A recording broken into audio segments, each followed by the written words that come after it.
ரத்னமாலா. ரத்னமாலா என்னோட மாமியாரோட பேர். 2-3 வெர்ஷன்ஸ் எழுதணும். அவங்க வந்து ஃபைனலைஸ் பண்ணது அவங்க வந்து தெளிவாக சொல்லிட்டாங்க, இது வந்து ஒரு 60s நடக்கிறது, அந்த பீரியடில் நடக்கிறது. அதில் என்ன ஃபீல் இருக்கோ அதே மாதிரி ஒரு ஃபீல் எனக்கு இந்த சாங்கில் வேணும் அப்படின்னு சொன்னாங்க. சினிமாவுக்கு எனக்கு எந்த சம்மந்தமே கிடையாது.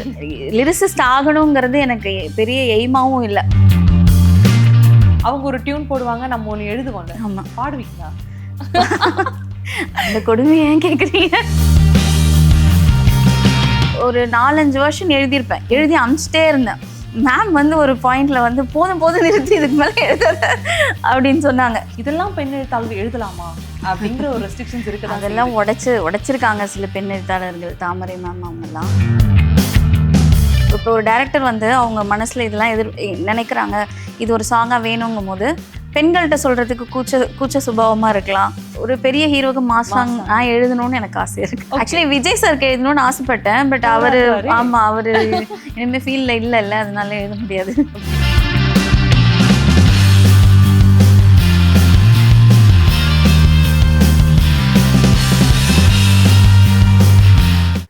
நேயர்களுக்கு வணக்கம். நான் உங்கள் விஜய் மஞ்சுளா. இன்னைக்கு என் கூட ஒரு பட்டிங் லிரிசிஸ்ட் ஜெயஸ்ரீ தான் ஜாயின் பண்ணியிருக்காங்க.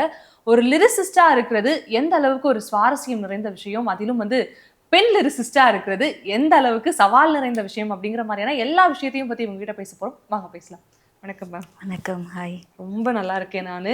எனக்கு ஆக்சுவலா வந்து இன்னைக்கு இந்த ஒரு சந்திப்பு ரொம்ப ரொம்ப ஒரு எனர்ஜியா இருக்கு. ஈவினிங் ஆயிடுச்சு, இருந்தாலும் ஒரு லிரிசிஸ்ட் சந்திக்க போறோம் அப்படிங்கிற ஒரு ரொம்ப உத்வேகமா வந்திருக்கேன். ரத்னமாலா எங்க இருந்து ஆரம்பிச்சிங்க? என்ன வார்த்தையில தொடங்கி எப்படி முடிச்சிங்க? ரத்னமாலா என்னோட மாமியாரோட பேரு. ஹீரோயினுக்கு அந்த பேர் இருக்கிறதுனால அதே வைக்கணும்னு சொல்லிட்டு டைரக்டர் சொன்னாங்க. ஸோ அதனால தான் அது நாங்கள் வச்சோம். எங்கே ஆரம்பித்து எங்கே முடித்தோன்னா, ஆக்சுவலி 2-3 வெர்ஷன்ஸ் எழுதணும். அவங்க வந்து ஃபைனலைஸ் பண்ணது அந்த லெட்டர் வெர்ஷன், ஒரு லெட்டர் எழுதுகிற மாதிரி இருக்கணும் அப்படின்னு சொல்லிட்டு. ஓகே. ஒரிஜினல் ரத்னமாலாவும் இங்க இருக்க ரத்னமாலாவும் சிங்க் ஆனது எப்படின்னு தெரிஞ்சுக்கலாமா? ஒரிஜினல் கான்செப்ட் வந்து என் ஹஸ்பண்டோடது. ஓகே.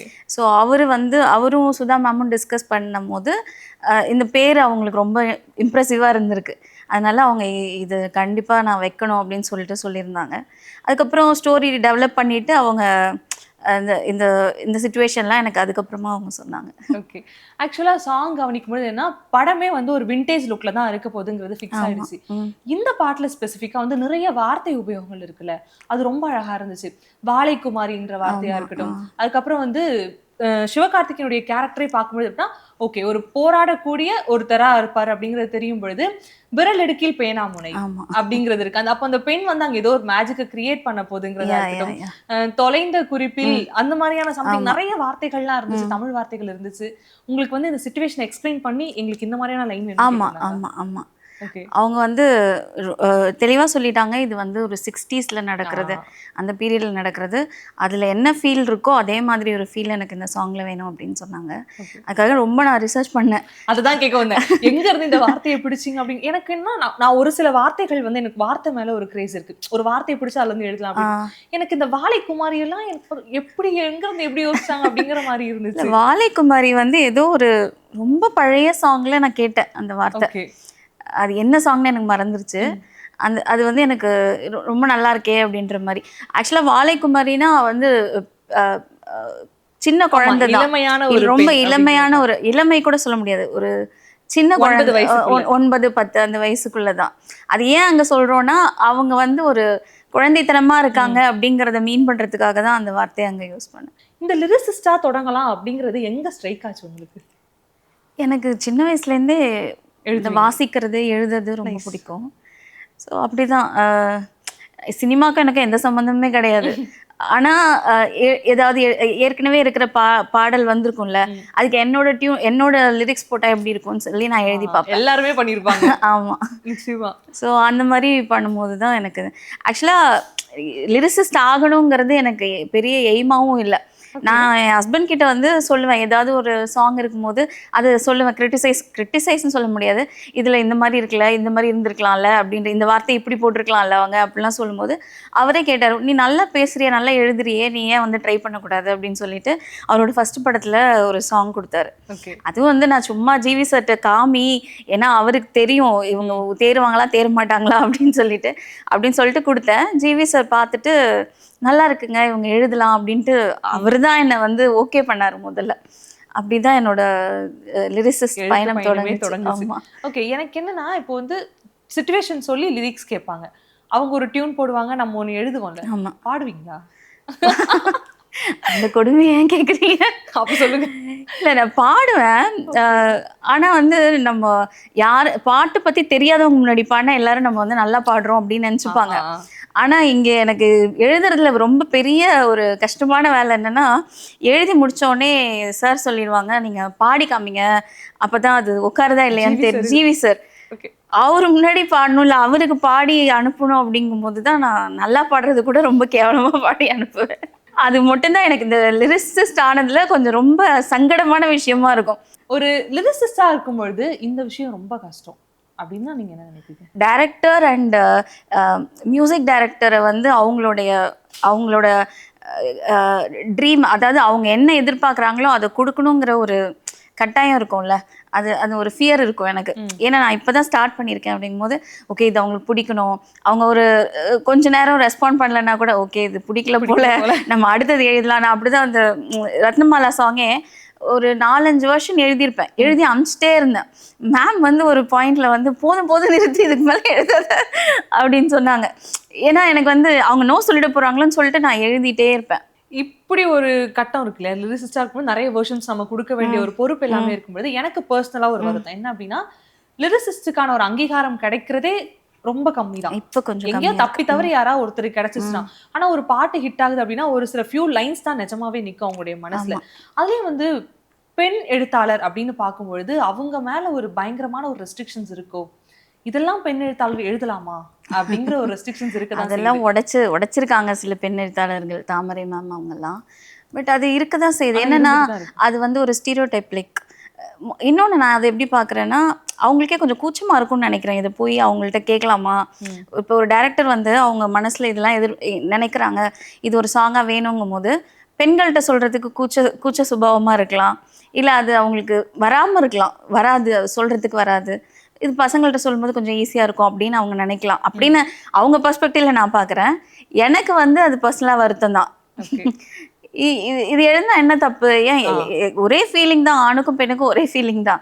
அது ஒரு பொண்ணு எக்ஸ்பிரஸ் பண்ணா அது வந்து அவங்கள எப்படி இவங்க இதெல்லாம் யோசிக்கிறாங்க, கேரக்டர் அசசினேட் பண்ணிடுறாங்க. அதேதான் அது பண்றாங்க.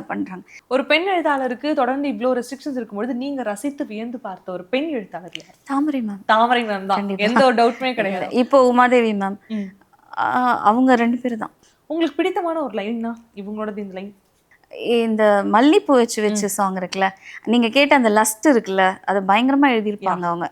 அவங்க வந்து எல்லாரும் ஊர் தூங்குற நேரம் நீயும் நானும் வந்து சைலண்டாக பேசணும் அப்படிங்கிற மாதிரிலாம் அந்த சாங் எனக்கு ரொம்ப பிடிக்கும். அவங்க சாங் எல்லாமே பிடிக்கும்.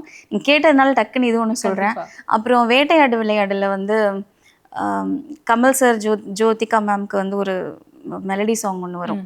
அதுலேயும் வந்து அது வந்து ஒரு இவர் லவ் எக்ஸ்பிரஸ் பண்ணிடுவார், அவங்க வந்து வெயிட் பண்ண சொல்லுவாங்க. அதை வந்து நல்லா எழுதியிருப்பாங்க. எனக்கு ரொம்ப பிடிக்கும் அவங்கள.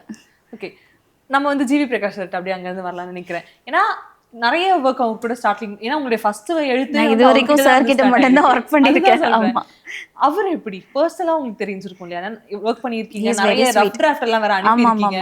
ஏதாவது கரெக்ஷன் சொல்லுவாரா எப்படி அவரு கூட? இல்ல, அவர் வந்து கரெக்டா கண்டுபிடிச்சிருவாரு, இது ஒர்க் ஆகும் இது ஒர்க் ஆகாது அப்படின்னு சொல்லி. அவர் சொன்னாருன்னா அது கண்டிப்பா அது அப்படிதான் இருக்கும் அந்த சாங். அது நீங்க பாத்தீங்கன்னா இந்த சாங் ரிலீஸ்க்கு ஒரு 2 days முன்னாடியே என்னோட கெரியர்லயே பெஸ்ட் சாங்னு சொல்லி அவர் ஒரு ட்வீட் போட்டிருந்தாரு. எனக்கு வந்து நம்ம சாங்கை சொல்ல மாட்டாரு, வேற ஏதோ சாங்கை சொல்றாருன்னு நான் நினைச்சிட்டு இருந்தேன். எனக்கு என் சாங் ரிலீஸ் ஆகுதுன்னு எனக்கு தெரியாது. அப்புறம் நெக்ஸ்ட் டே கேட்கும் போது தான் என் சாங் அப்படின்னு சொல்லி சொன்னாங்க. ஸோ அவரோட ஜட்ஜ்மெண்ட்டுக்கு வந்து பயங்கரமாக கரெக்டாக இருக்கும். இவ்வளோ வருஷம் ஒர்க் பண்ணுறாரு, இவ்வளோ முத்துக்குமார் சார் கூடலாம் ஒர்க் பண்ணியிருக்காரு. ஸோ அவர் சொல்லிடுவாரு இந்த வேர்டு தான் ஹூக்கு, இது இது இது வந்து ஒர்க் ஆகாது, இது டக்குன்னு மனசுல நிக்காது, அதெல்லாம் நல்லா சொல்லிடுவாரு கரெக்டா. ஓகே. ஆனா இப்போ வந்து சாங் எடுத்துக்கிட்டோம் அப்படின்னா ஒரு 4 நிமிஷம் ஒரு பாட்டு வருதுன்னா ஒரு 30 செகண்ட் ஹூக் லைன் தான் அந்த பாட்டு வந்து ஹிட்டா இல்லையாங்கிறத பண்றது. எனக்கு ஜிவி பிரகாஷ் கிட்ட சார் பிடிச்சது ஒரு விஷயம் அப்படின்னா இட்லி கடை ஒண்ணு பண்ணியிருந்தாரு படம். எனக்கு ஹூக் லைன்லாம் எதுவுமே தேவையில்ல, நான் பாட்டு பண்றேன் அப்படின்ற மாதிரி அவரு மட்டும்தான் இப்போதைக்கு வந்து அதை அவரு தனியா ஒரு கிங் மாதிரி அதுல போயிட்டு இருக்காரு. ஓகே. தொடர்ந்து வந்து ஜிவி பிரகாஷ் சார் கூட இருக்கீங்க இல்லையா? ஆனா அங்க இருந்து ஜம்பா எனக்கு இவரு கூட இப்போ ஒர்க் பண்ணணும்னு ஆசையா இருக்குறேன். யாரு கூட? அப்படின்னா எல்லாருக்கூடயும் தான் ஆசை இருக்கு. டக்குன்னு இப்படிலாம் சேஃப் கேம்ல Rahman sir, Yuvan sir. Rahman sir.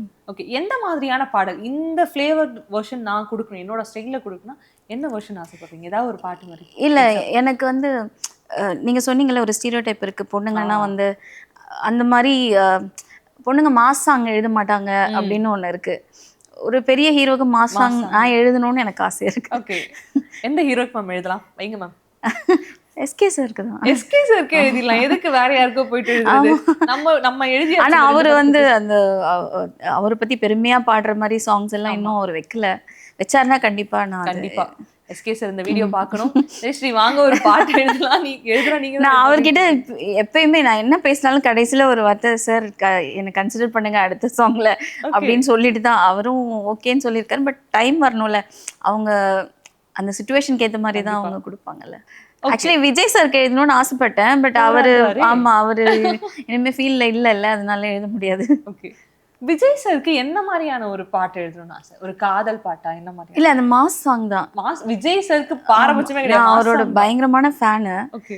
So என்னை முன்னாடி ஒரு இன்டர்வியூல கூட கேட்டாங்க, அப்பயும் நான் அதான் சொன்னேன், அவருக்கு ஒரு சாங் எழுதணும் மாஸ் சாங் அப்படின்னு சொல்லிட்டு. ஓகே.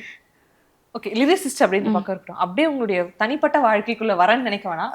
பட் உங்களுடைய ஹஸ்பண்ட் வந்து உங்களை முதல்ல நீ எழுது, உன்னால முடியும்னு உங்களை லிரிசிஸ்ட் ஆக்குனது அவர்தான். அவருடைய படம் இப்ப சூரி சாரை வச்சு மண்டாட்டி வரப்பொழுது எவ்வளவு ஸ்பெஷலா இருக்கு. ஒரு கடல் சார்ந்த ஒரு விளையாட்டை ஒரு படமா காட்ட போறாங்க அப்படின்றப்போ ஒரு எக்ஸைட்மெண்ட் இருக்கு. ஓகே, என்ன பண்ண போறாங்க அப்படிங்கிற ஒரு எக்ஸைட்மெண்ட் இருக்கு. அந்த ஒர்க் எப்படி போயிட்டு இருக்கு, அந்த அப்டேட் கொஞ்சம் கொடுத்தீங்கன்னா எங்களுக்கு நல்லா இருக்கும். நல்லா போயிட்டு இருக்கு. ஃபர்ஸ்ட் ஸ்கெடியூல் முடிச்சிட்டாங்க, அடுத்த செகண்ட் ஸ்கெடியூல் ஸ்டார்ட் பண்றாங்க.